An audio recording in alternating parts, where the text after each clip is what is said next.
Bismillahirrahmanirrahim. Assalamualaikum warahmatullahi wabarakatuh. Alhamdulillah. Assalatu wassalamu ala rasulillah wa ala alihi wa sahbihi wa man tabi'ahu wa mawalah. Subhanaka la ilma lana illa ma 'allamtana innaka antal alimul hakim. Rabbi shrah li sadri wa yassir li amri wahlul 'uqdatam min lisani yafqahu qawli. Kami muliakan para alim ulama, cerdik pandai, para tokoh-tokoh masyarakat. Dan kami muliakan pengurus Masjid Raya An-Nur Provinsi Riau, Bapak Ibu para orang tua kami, jamaah salat subuh yang dirahmati Allah Subhanahu wa taala. Amin ya rabbal alamin. Pada subuh yang penuh dengan berkah ini, sebelum kita melanjutkan pembacaan kitab Asy-Syifa bi Ta'rifi Huquqil Mustafa sallallahu alaihi wasallam, mari kita sama-sama membaca salawat tibbil qulub atau salawat Asy-Syifa kepada baginda besar Muhammad sallallahu alaihi wasallam. Allahumma salli ala sayyidina Muhammadin tibbil qulubi wa dawaiha wa afiyatil abdani wa shifaiha ونور الأبصار وديائها وعلى آله وصحبه وسلم.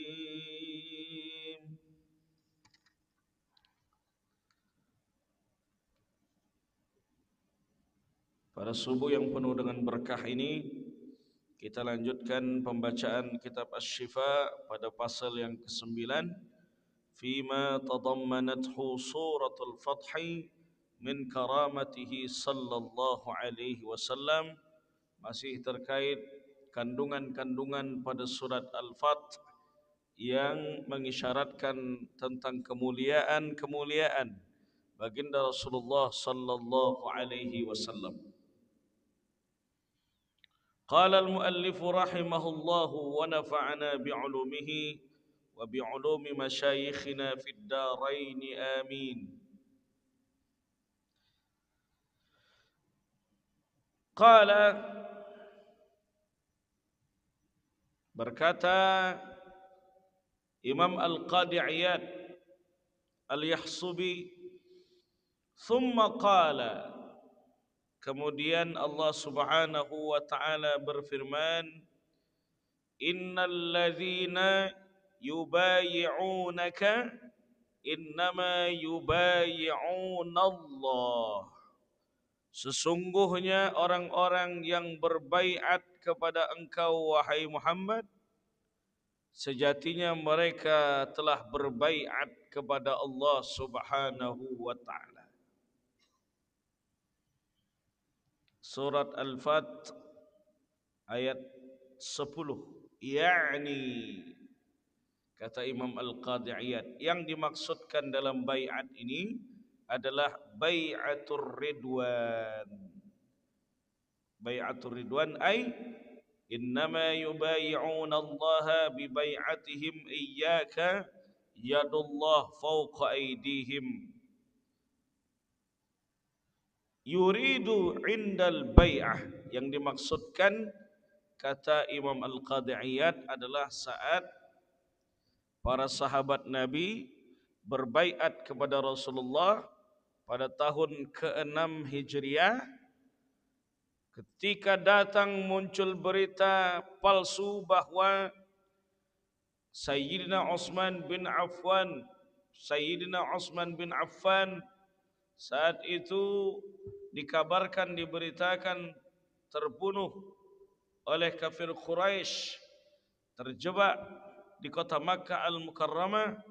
Maka saat itu pula para sahabat berkumpul di Hudaybiyah untuk melakukan sebuah baiat. Baiat itu dikenal dengan Baiatur Ridwan atau Baiat Syajarah, yang mana para sahabat Nabi merapatkan barisan untuk memperkokoh, untuk memperkuat supaya semakin kokoh persatuan umat Islam dalam menghadapi kafir Quraisy. Maka diadakannya baiat. Sesungguhnya yang berbaiat kepada Nabi, sejatinya mereka berbaiat kepada Allah Subhanahu wa taala. Ketika mereka berbaiat kepada Nabi, maka pertolongan Allah Subhanahu wa taala semakin deras kepada kaum muslimin, kepada Nabi dan para sahabatnya. Itulah lanjutan ayat tersebut. Lanjutannya adalah iyadullah fauqa aidihim, bahwa kekuatan Allah di atas kekuatan mereka. Kita tidak seperti mujassimah, kita tidak seperti musyabbihah yang mengisbatkan yad di sini adalah al-jarihah, yang mengatakan bahwa yad artinya terjemahnya adalah tangan. Tangan di sini sama seperti tangan manusia. Sama seperti tangan. Manusia punya tangan dan Allah punya tangan. Kita tidak demikian. Dalam satu majelis kami duduk dengan Syekh Ahmad Mahmud Syarif, murid di antara murid senior Syekh Ali Jum'ah. Apa kata beliau? Kullu ma khatara bibalik fallahu bi khilafi dzalik. Setiap kita terbesit dalam fikiran bagaimana bentuk zat Allah, Allah tidak serupa dengan apa yang difikirkan. Karena Allah itu laisa kamitslihi syai'. Allah itu berbeda dengan makhluk. Maka dalam hal ini kita mengikuti para ulama salaf. Kita mengikuti ulama yang mengerti tentang tafsir, yang mengerti tentang ta'wil. Di antaranya adalah Imam At-Tabari, di antaranya adalah Imam Ibnu Abbas, sahabat Nabi radhiyallahu anhuma, adalah yang pakar di bidang ta'wil. Orang berangkat ke Taif itu sebenarnya bukan sekedar jalan-jalan biasa, melihat pemandangan yang hijau, udara yang sejuk di kota Taif, makan nasi biryani, nasi mandi, lalu melihat penyulingan parfum mawar. Bukan itu sebenarnya. Selain daripada kita napak tilas perjuangan dakwah Nabi kepada penduduk Bani Saqif, datang ke kota Taif itu tidak lain adalah untuk berziarah ke makam Sayyidina Abdullah bin Abbas radhiyallahu anhuma.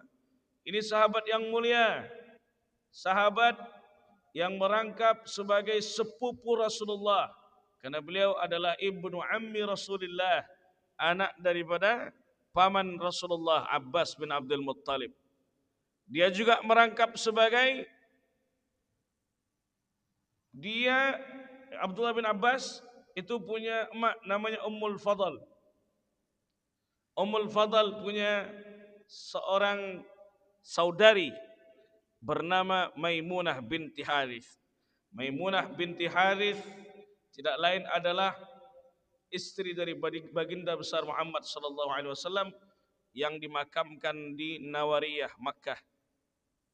Maimunah dan Khadijah di antara istri Nabi yang tidak dimakamkan di Baqi'. Maimunah adalah istri daripada Rasulullah SAW sekaligus bibi atau tante daripada Abdullah bin Abbas radhiyallahu anhu. Abdullah bin Abbas punya kemuliaan sebab ketika Abdullah bin Abbas masih kecil saja dia menyediakan air untuk Nabi sallallahu alaihi wasallam mandi. Lalu Nabi mendoakan dengan doa khusus kepada Abdullah bin Abbas radhiyallahu anhuma. Apa kata Nabi? Doa ni mesti kita amalkan. Doa ni mesti kita bacakan kepada anak-anak kita supaya dia menjadi orang yang faqih, supaya dia mengerti tentang kandungan ayat-ayat suci Al-Quranul Karim. Apa kata Nabi kepada Abdullah bin Abbas radhiyallahu anhuma? Allahumma faqihhu fid din wa 'allimhu ta'wil. Ya Allah, pahamkan Abdullah bin Abbas tentang agama dan ajarkan dia ta'wil. Jadi sekedar berfoto dengan di depan gerbang Abdullah bin Abbas radhiyallahu anhuma di kota Taif itu jadi menjadikan sesuatu yang tidak begitu berkesan kalau kita tidak mengenalkan siapa Abdullah bin Abbas radhiyallahu anhuma. Ketika Nabi sallallahu alaihi wasallam wafat, lam yablugh 15 min umrihi. Abdullah bin Abbas itu belum berusia 15 tahun. Jadi masih muda Abdullah bin Abbas itu ketika Nabi sallallahu alaihi wasallam meninggal dunia. Mana bukti kecerdasan Abdullah bin Abbas radhiyallahu anhuma di dalam Al-Qur'anul Karim ketika Allah Subhanahu wa taala berfirman bahwa annas samawati wal ard kanata ratqan fafataqnahuma. Ketika ditanyakan kepada Ibnu Umar, apa makna ayat ini wahai Ibnu Umar? Abdullah bin Umar radhiyallahu anhuma. Sesungguhnya langit dan bumi itu tertutup, lalu kami buka keduanya. Kami buka langit dan kami buka bumi. Apa makna ayat ini? Lalu Abdullah bin Umar radhiyallahu anhuma menyuruh orang yang bertanya kepadanya itu, datanglah engkau kepada Abdullah bin Abbas dan tanyakan tentang ayat ini. Lalu Abdullah bin Abbas ketika ditanyakan tentang ayat ini bahwa langit ditutup, itu maknanya adalah tak turun hujan. Bahwa bumi itu ditutup, ratskan, itu maknanya adalah tidak tumbuh-tumbuhan. Fafataqnahuma, lalu kami buka keduanya, kata Allah. Makna bahwasanya Allah buka keduanya. Allah buka langit, Allah buka bumi adalah Allah turunkan hujan dari langit dan Allah tumbuhkan, Allah suburkan tanaman, tumbuh-tumbuhan di atas buminya, di atas bumi yang diciptakan oleh Allah Subhanahu wa taala. Dari situlah para sahabat mengetahui bahwa Abdullah bin Abbas radhiyallahu anhuma adalah sahabat yang amat sangat cerdas. Beliau mengerti tentang isi kandungan Al-Quranul Karim sebagaimana Nabi sallallahu alaihi wasallam pernah mendoakan dengan doa khusus kepada beliau. Jadi takwil ini merupakan manhaj tunjuk ajar daripada salafus saleh. Nah, sebagian kelompok ni yang mengatakan bahwa Allah tu punya tangan, Allah punya wajah, Allah punya mata, Allah punya kaki. Salaf mana yang mereka contoh? Sedangkan salaf ulama 3 abad pertama Hijriah, para sahabat, para tabi'in dan tabi'ut tabi'in, cara mereka memahami ayat mutasyabihat seperti ayat yang terkandung di dalam surat Al-Fat ini, yadullah fawqa aydihim, maka mereka memilih untuk 2, tafwidul makna, menyerahkan maknanya kepada Allah Subhanahu wa taala, bahwa Allahu a'lam bimuradihi, Allah yang mengerti maksud kandungan yang Dia firmankan. Mereka tidak memilih untuk mengisbatnya, apalagi menolaknya. Mereka serahkan kepada Allah. Yang kedua adalah dengan ta'wil. Apa beda tafsir dengan ta'wil? Imam Tabari menyebutkan bahwa ada kesamaan di antara ta'wil dengan tafsir. Makanya beliau menulis kitab Jami'ul Bayan fi Ta'wilil Quran. Berarti beliau menyamakan antara ta'wil dengan tafsir. Sebagian ulama lainnya tidak setuju. Mereka berbeda pendapat antara ta'wil dengan tafsir. Ta'wil sarfu al-ma'na az-zahir ila al-ma'na alladhi yaliqu bihi. Memindahkan makna zahir secara lafaz dalam Quran kepada makna yang lebih tepat bagi Allah Subhanahu wa taala. Sehingga para ulama tafsir memilih untuk mentakwil ayat ini. Jadi maksud daripada yad di sini dalam tafsir At-Tabari adalah quwwatullah, kekuatan Allah fi nusrati abdihi sallallahu alaihi wasallam, dalam menolong kekasihnya Nabi Muhammad sallallahu alaihi wasallam. Kekuatan yang Allah berikan kepada Nabi Muhammad untuk memberikan pertolongan kepada Rasulullah sallallahu alaihi wasallam beserta para sahabatnya dan kaum muslimin. Itu makna yang lebih layak bagi Allah Subhanahu wa taala. Jadi oleh sebab itu mengenai sifat-sifat, mengenai ayat-ayat mutasyabihat, yang lebih selamat itu adalah kita tafwid, menyerahkan maknanya kepada Allah, atau mentakwilnya. Wa ma ya'lamu ta'wilahu illallah. Kan yang lebih tahu tentang takwil itu adalah Allah Subhanahu wa taala. Ayat itu belum putus sampai di situ. Warrasikhuna fil ilmi. Waw di situ kata para ulama adalah wawul ataf. Walaupun sebagian menganggapnya sebagai wawul isti'naf. Wawul ataf itu menyambungkan antara kalimat sebelumnya dengan kalimat sesudahnya, bahwa warrasikhuna fil ilmi, para ulama yang punya kapabilitas dalam mentafsirkan Al-Quran, maka mereka pun berhak untuk menafsirkan Al-Quranul Karim dengan kaidah-kaidah sesuai dengan kawaid dalam penafsiran. Oleh karena itu, ta'wil ini adalah ajaran salafus salih. Apakah ada sahabat yang mentakwil? Banyak.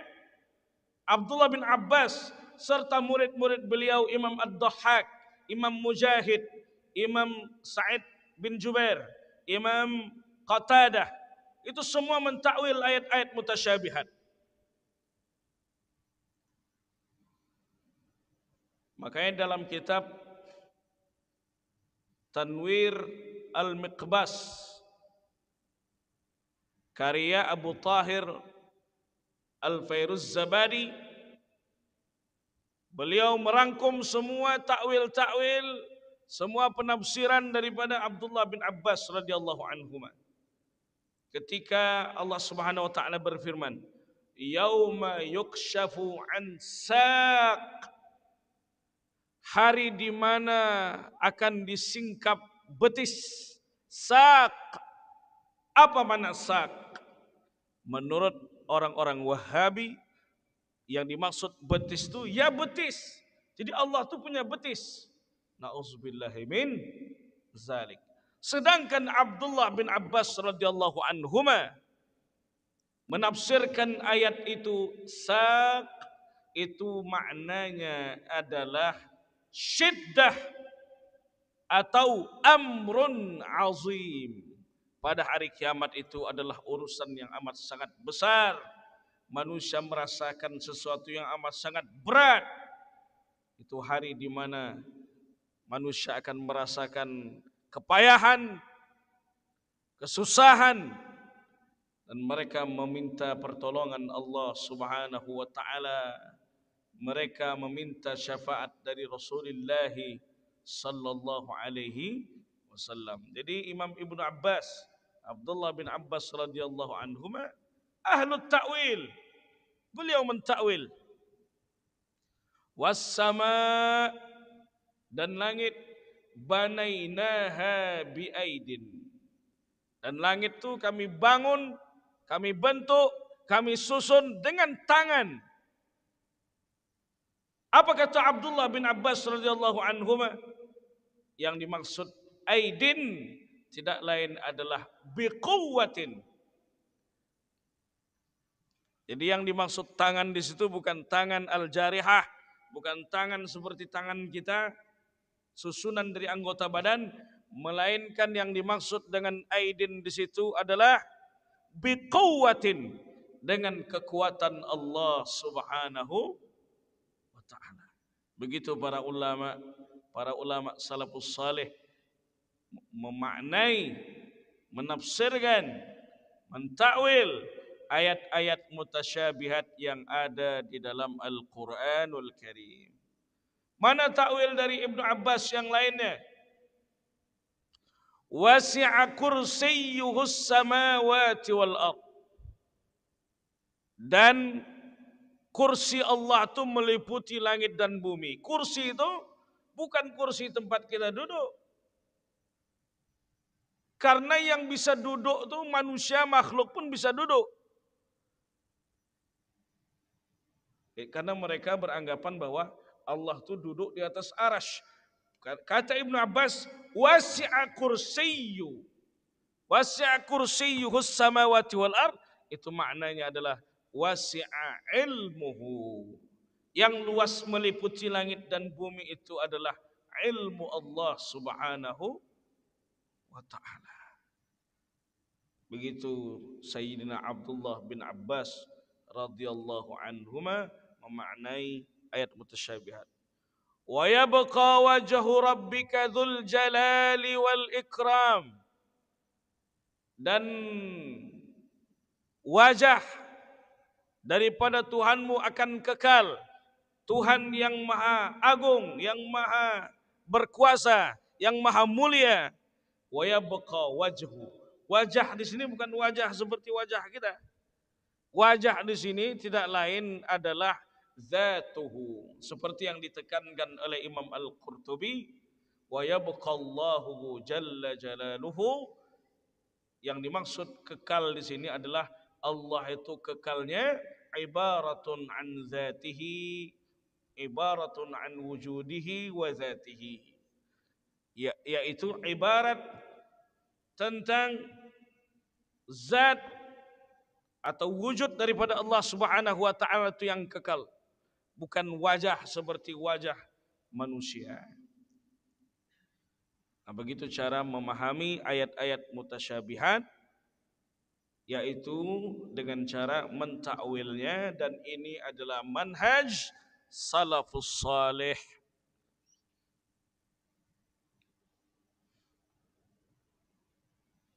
Orang yang anti dengan takwil, menolak takwil, artinya menganggap bahwa kita ini mu'attil, kita ini menafikan sifat Allah. Mereka anti dengan takwil. Sejatinya mereka pun mentakwil. Wa huwa ma'akum aynama kuntum. Dan dia senantiasa bersama kalian dimanapun kalian berada. Apakah yang dimaksud ma'iyah di sini adalah zatnya? Apakah Allah itu senantiasa bersama kita dimanapun kita berada? Yang dimaksud ma'iyah itu kebersamaan Allah itu zatnya? Berarti kalau kita di masjid, Allah di masjid. Kita di pasar, Allah di pasar. Kita di kamar, Allah di kamar. Begitu kalau seandainya yang dimaksud itu adalah zatnya. Kalau memaknainya secara zahir, lafaz. Tapi ternyata mereka mentakwil juga bahwa yang senantiasa bersama kalian itu, ma'iyatullah itu adalah ilmu Allah, bukan zatnya. Jadi orang yang anti dengan takwil sebenarnya mereka pun mentakwil. mentakwil ayat-ayat dalam Al-Qur'anul Karim. Wa nahnu aqrabu ilaihi min hablil warid. Kami lebih dekat kepada mereka daripada urat leher mereka. Apakah Allah ada di urat leher kita? Dan lebih dekat daripada urat leher tersebut? Mereka juga mentakwil salah satu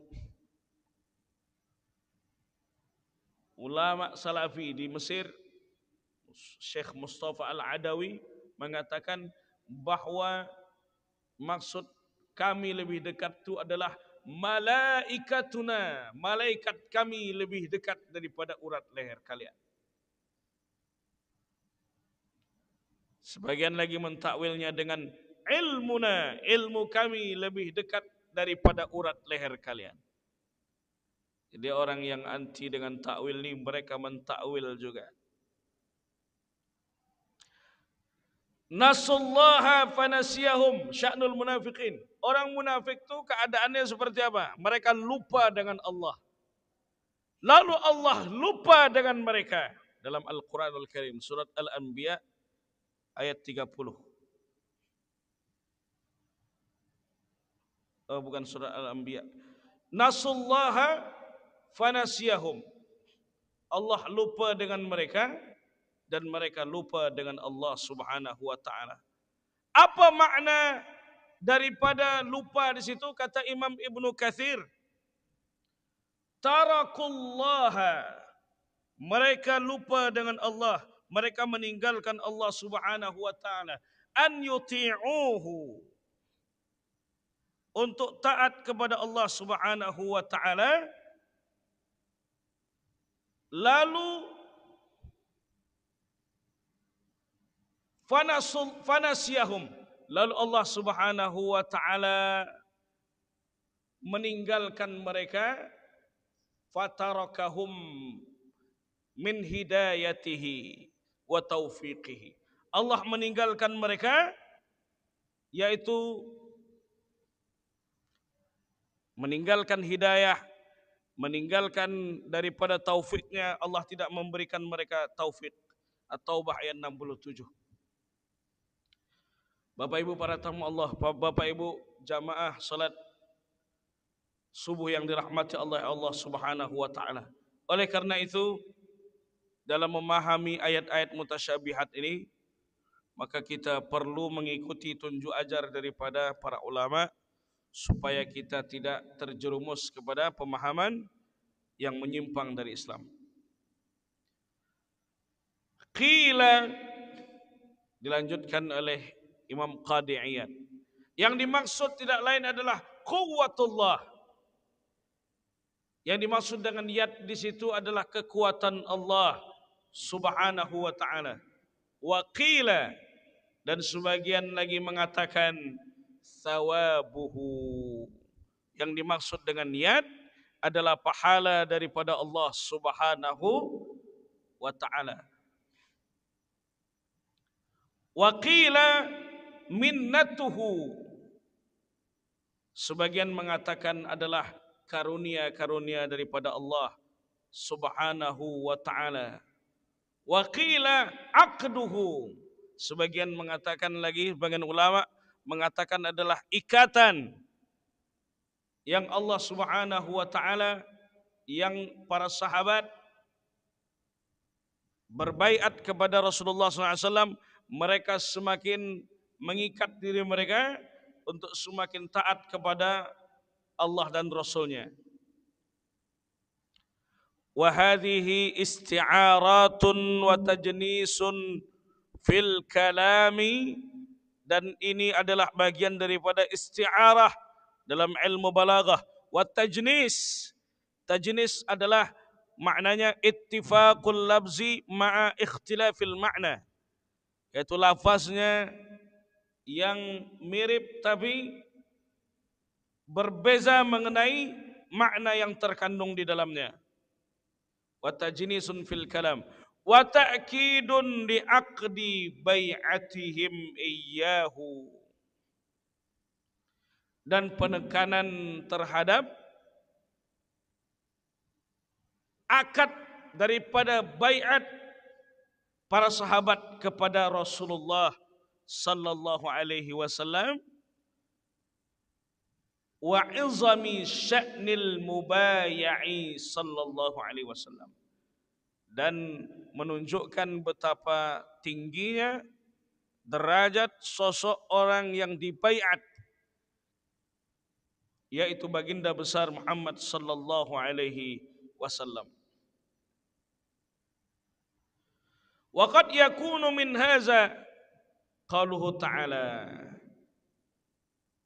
dan yang hampir serupa dengan ayat tersebut seperti firman Allah Subhanahu wa taala, falam taqtuluhum walakinallaha qatalahum wama ramaita idz ramaita walakinallaha rama.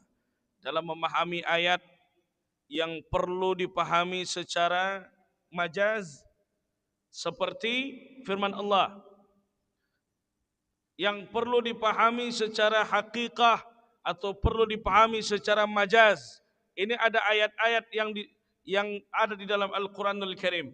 Falam taqtuluhum, sebenarnya kalian tidak membunuh mereka. Walakinallaha qatalahum, tapi Allah lah yang membunuh mereka. Wa ma ramaita iz ramaita walakinallaha rama, kalian tidak melemparnya, sesungguhnya ketika kalian melempar, sesungguhnya Allah lah yang melempar mereka. Apa makna tersebut? Mana ayat tersebut? Wa in kana al-awwal fi babil majazi wa hadza fi babil haqiqati. Kalau yang di awal yadullah fawqa aydihim dimaknai secara majaz, bahwa yad di situ tangan, majaznya adalah al-quwwah. Secara makna, secara kiasan atau secara majaz, maknanya adalah kekuatan daripada Allah Subhanahu wa taala. Wa hadza fi babil haqiqah. Sedangkan ayat yang barusan kita baca, kalian tak membunuhnya, sesungguhnya Allah yang membunuh. Kalian tidak melemparnya, sesungguhnya Allah lah yang melempar. Itu dimaknai secara haqiqah. Li'annal qatila warramiya bil haqiqati huwa Allah. Karena sesungguhnya al-qatil yang membunuh, warrami yang melempar, secara hakikat adalah zat Allah Subhanahu wa taala. Di dalam kitab Bid'ahut Tafasir karya Abul Fadl Abdullah Muhammad bin Siddiq Al-Ghumari diterangkan bahwa dalam memahami lafaz-lafaz Al-Quranul Karim itu ada dua macam. Yang pertama, imtina'u hamliha alal majaz, yang tak boleh dimaknai secara majaz, secara kiasan. Dia mesti dimaknai secara hakikatnya, seperti ayat-ayat tentang syariat-syariat, seperti ayat tentang waris, ayat tentang salat, ayat tentang puasa, ayat tentang haji, ayat tentang kisah Nabi Nuh, kisah Fir'aun, ayat tentang nikah, ayat tentang talak. Itu semua mesti dimaknai secara hakikatnya. Ayat tentang al-ba'tsu, hari kebangkitan, ayat tentang al-jannatu wan nar, ayat tentang surga dan neraka, itu tak bisa dimaknai secara majaz. Dia mesti dimaknai secara hakikat. Karena kalau yang berkaitan mengenai iman, mengenai akidah, kalau dimaknai secara majaz, itu sama saja menafikan terkait syariat-syariat Allah Subhanahu wa ta'ala. Tak mungkin kita menafikan tentang salat, tak mungkin kita menafikan tentang puasa, tentang haji, dan syariat-syariat lainnya. Yang kedua, kata Syekh Abdullah bin Siddiq Al-Ghumari, imtina'u hamliha alal haqiqah, yang tidak boleh dimaknai maknanya secara hakikat. Nah, seperti ayat yang sudah kita baca tadi. Yadullah fawqa aydihim fa innaka bi'ayunina wa yabqa wajhu rabbika dzul jalali wal ikram yauma yukshafu an saq was sama' banainaha bi aidin ar-rahmanu 'alal 'arsy istawa. Ini tidak boleh dijelaskan, dimaknai, tak boleh dibawa, digiring. Ayat ini dimaknai secara hakikatnya atau mengisbatnya, maka dia perlu untuk dimaknai secara majaz, dimaknai secara mengikuti pendapat para ulama, mengikuti tunjuk ajar Imam Ibnu Abbas serta murid-muridnya Imam Mujahid, Imam Dhahak, Imam Qatadah, untuk dimaknai secara majaz. Begitu para ulama memahami ayat-ayat mutasyabihat, tak boleh dimaknai secara hakikah. Contoh yang mesti dimaknai secara hakikah tapi dimaknai secara majaz, seperti firman Allah, khatamallahu ala qulubihim. Khatamallahu ala qulubihim. Allah mengunci hati mereka, hati orang-orang munafik.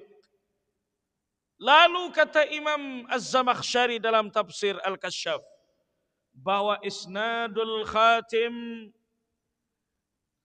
ala syayatin, bahwa yang mengunci hati manusia itu syaitan, bukan Allah Subhanahu wa ta'ala. Padahal al-fa'il wal mu'athir al-haqiqi huwa Allah. Yang pelaku utama, yang menentukan segala sesuatu, yang berbuat segala sesuatu, itu adalah Allah Subhanahu wa ta'ala. Dia yang punya kuasa, dia yang punya kehendak. Maka yang mengunci hati manusia itu adalah Allah Subhanahu wa ta'ala. Seperti hadis Nabi, bu'ithtu da'iyan, aku diutus sebagai da'i, wa laysa ilayya minal hidayati syai', tapi aku tak punya daya upaya menjamin orang mendapatkan hidayah. Maka paman Rasulullah tak sampai hidayah kepadanya, karena hidayah adalah hak prerogatif Allah Subhanahu wa ta'ala. Abu Talib tak sampai hidayah kepadanya. Wa ja'ala asyaitana muzayyinan wa laysa lahu minad dalalati syai'. Allah jadikan syaitan itu sebagai pembisik, sebagai makhluk yang menggoda. Tapi syaitan tidak punya sedikit pun kuasa untuk menjamin orang lain sesat. Karena yang membuat orang dapat hidayah, membuat orang mendapatkan kesesatan, Allah Subhanahu wa ta'ala. Begitu cara memahami Al-Quran. Ada yang mesti dipahami secara hakikatnya, ada yang mesti dipahami secara majaz. Seperti mana contoh bid'ah penafsiran yang lainnya? Penafsiran orang Syiah. Wa 'allama Adam al-asma'a kullaha. Allah mengajarkan kepada Nabi Adam segala nama-nama yang ada. Asma. Lalu kata Murtada, salah satu ulama Syiah, kata dia, wa 'allama Adam al-asma' al-a'immah 12. Dan Allah mengajarkan kepada Nabi Adam 12 imam. 12 imamnya orang Syiah. Itu contoh bid'atut tafasir, penafsiran yang sesat. Maka yang dimaksud Allah mengajarkan kepada Adam itu al-musammayat kullaha mithlu jabalin wa syajaratin wa insanin wa ghairiha. Seperti Allah mengajarkan ini syajarah, ini adalah pohon. Insan, ini adalah manusia. Jabal, ini adalah gunung. Jadi nama-nama makhluknya. Sebagian ulama memaknainya asma'al malaikati, sebagian nama-nama malaikat-malaikat Allah Subhanahu wa taala. Ada yang tak bisa dipahami secara hakikah, ada yang tak bisa dipahami secara majaz. Ini tak bisa dipahami secara majaz. Tapi yang terkait ayat-ayat mutasyabihat tadi tak bisa dipahami secara hakikah, dia mesti dipahami secara majaz seperti pentakwilan para ulama, para salafus saleh. Wa huwa khaliqu fi'lihi wa ramyihi wa qudratihi alaihi wa masyiatihi. Bahwa Allah itu yang menciptakan perbuatan orang, yang menciptakan lemparannya, yang menciptakan tenaganya, yang menciptakan kehendaknya, itu adalah Allah Subhanahu wa taala. Tapi kalau kita memahami takdir macam mana? Kan Allah ini sudah menentukan segala sesuatu. Bagaimana cara memahami takdir? Menurut Mu'tazilah, kata orang Mu'tazilah, annal insan yakhluqu af'alahu binafsihi. Manusia itu bisa menciptakan perbuatannya sendiri. Tak ada keikutsertaan Allah Subhanahu wa taala. Ini Mu'tazilah. Jadi kalau Mu'tazilah itu beranggapan bahwa segala sesuatu itu adalah perbuatan manusia, tidak ada ketentuan Allah di situ. Sebaliknya kelompok Jabariyah. Kelompok Jabariyah ini anti terhadap over terhadap tawakal, anti terhadap ikhtiar. Kata kaum Jabariyah, aku berjudi, aku minum khamar, aku berzina, aku berbuat baik, ini semua ketentuan Allah. Mana bisa lagi aku berbuat, mana bisa aku lagi berikhtiar, tak bisa lagi aku merubahnya. Ini pun kelompok yang tak beradab. Segala sesuatu mereka katakan ketentuan Allah. Aku berzina, ketentuan Allah. Dia salahkan Allah semuanya. Maka yang di tengah-tengah itu adalah Imam Abu Hasan Al-Ash'ari. Akidah Ash'ariyah. Apa kata Imam Abu Hasan Al-Ash'ari? Annal fa'il wal mu'athir al-haqiqi huwa Allah. Walakin fi'l al-insani muktasab. Bahwa pelaku utama yang menentukan segala sesuatu itu adalah Allah Subhanahu wa taala. Tapi Allah mengizinkan hamba untuk berikhtiar. Memang Allah sudah tentukan bahwa Allah menciptakan langit dan bumi, Allah meletakkan takdir-takdir kita itu. Innallaha kataba maqadiral khalaiq qabla an yakhluqas samawati wal ard bi 50 alfasanah.